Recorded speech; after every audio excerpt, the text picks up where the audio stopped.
SSC চাকরি দুর্নীতির বিরুদ্ধে সরব হলো বিজেপির শিক্ষক সেল।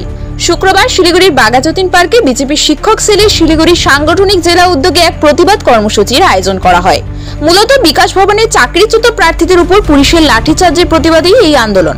বিজেপি শিক্ষক সেলের সদস্যদের অভিযোগ, রাজ্যের এসএসসি নিয়োগ প্রক্রিয়ায় ব্যাপক দুর্নীতি হয়েছে। বহু যোগ্য প্রার্থী বঞ্চিত আর শাসক দলের ঘনিষ্ঠরা বেআইনিভাবে চাকরি পেয়েছেন। বিক্ষোভ কর্মসূচিতে উপস্থিত ছিলেন শিলিগুড়ির বিধায়ক শঙ্কর ঘোষ, ডাবগ্রাম ফুলবাড়ির বিধায়িকা শিখা চ্যাটার্জি সহ শিক্ষক সেলের একাধিক নেতা ও সদস্য।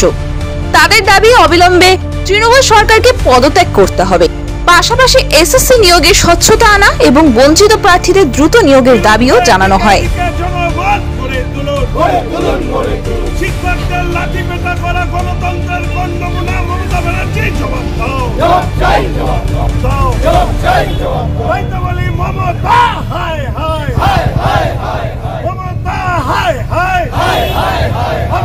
মুখ্যমন্ত্রীকে পদত্যাগ করতে হবে, মুখ্যমন্ত্রীকে পদত্যাগ করতে হবে।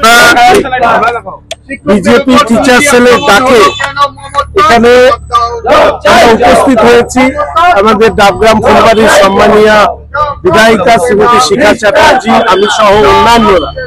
দেখবেন এখানে আমরা লিখেছি যে তৃণমূল নেতাদের নির্দেশে, পুলিশের উপর আলার আদেশে পুলিশ পেটাচ্ছে শিক্ষকদেরকে, পাহারা দিচ্ছে চাকরি চোর তৃণমূল নেতাদের।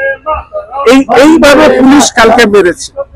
এর আগেও আপনারা জানেন যে লালবাজারে ঠিক একইভাবে যেবার কসবাতে যে ধরনের ঘটনা ঘটে, পুলিশের যে নির্যাতন হয়েছিল শিক্ষকদের উপরে, তার বিরুদ্ধে প্রতিবাদ জানিয়েছি।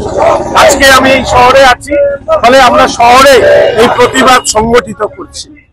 দুর্ভাগ্য হচ্ছে যে আমাদের পুলিশ বলতে নিশ্চিতভাবে মমতা ব্যানার্জির যে দলদাস পুলিশ, সেই পুলিশ যে কাজ কালকে করেছে, দিনের বেলায় তৃণমূলের পোষা গুন্ডারা মেরেছে, রাত্রেবেলায় মমতার পোষা পুলিশরা মেরেছে, যে অমানবিক ভাবে মেরেছে।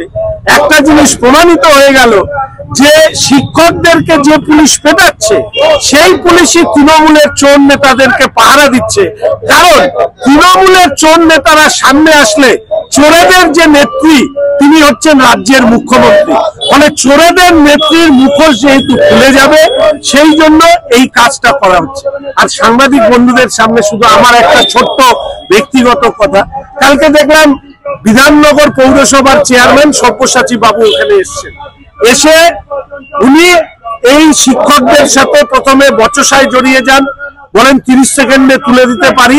রাত্রেবেলায় আমি দেখলাম ওনার সম্পর্কে একটা বাজারে প্রচলিত কথা, উনি সিন্ডিকেট চালান।